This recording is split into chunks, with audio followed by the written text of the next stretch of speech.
di jalur perdagangan dunia, termasuk para pedagang muslim, sehingga Islam masuk ke Indonesia. Itu yang menjadi latar belakangnya masuknya Islam ke Nusantara. Nah, apa itu Islam Nusantara? Islam Nusantara adalah ajaran Islam yang menekankan pada prinsip-prinsip ajaran yang moderat seperti wasatiyah, inklusif, dan moderat. Nah, sejarah Islam Nusantara itu kebudayaan Islam yang banyak mewarnai kehidupan masyarakat Indonesia, dan Islam menjadi agama mayoritas masyarakat Indonesia.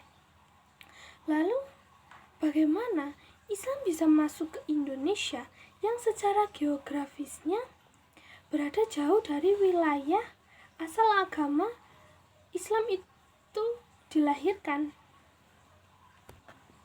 Nah, masuknya Islam di Indonesia itu terdapat 4 teori, yaitu ada teori Arab, teori Gujarat, teori Persia, dan teori Cina.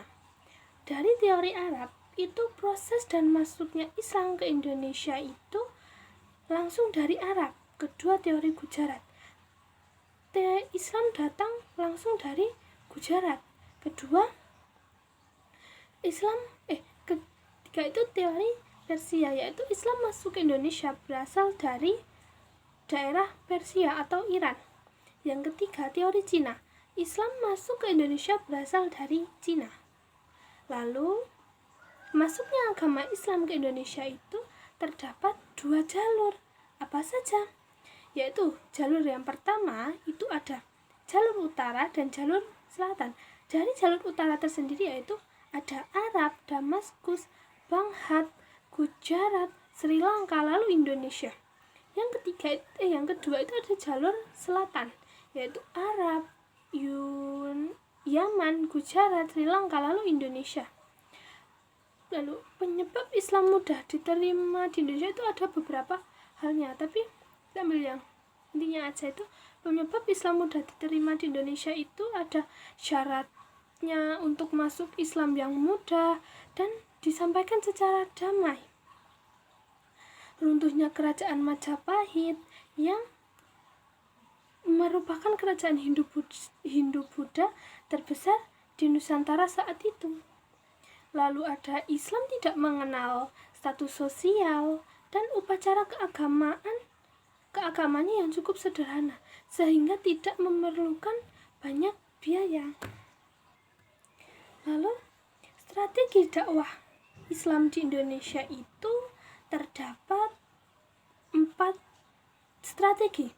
Yang pertama yaitu strategi pendidikan dan tasawuf, perdagangan, kesenian dan budaya, perkawinan. Nah, dari pendidikan dan tasawuf yaitu ulama atau juru dakwah yang menyebarkan agama Islam dengan berdakwah. Lalu yang kedua itu ada perdagangan, yaitu hubungan dagang antara pedagang Arab dan pedagang Nusantara yang saling berhubungan. Yang ketiga itu ada kesenian dan budaya. Tradisi dan budaya yang sudah ada dibiarkan berlanjut, tapi disisipi muatan ajaran Islam, seperti adanya wayang, kuda lumping, dan yang lain-lain. Yang keempat itu ada perkawinan. Pernikahan antara pedagang Arab dengan wanita pribumi atau putri bangsawan. Ya, sekian dari saya. Wassalamualaikum warahmatullahi wabarakatuh.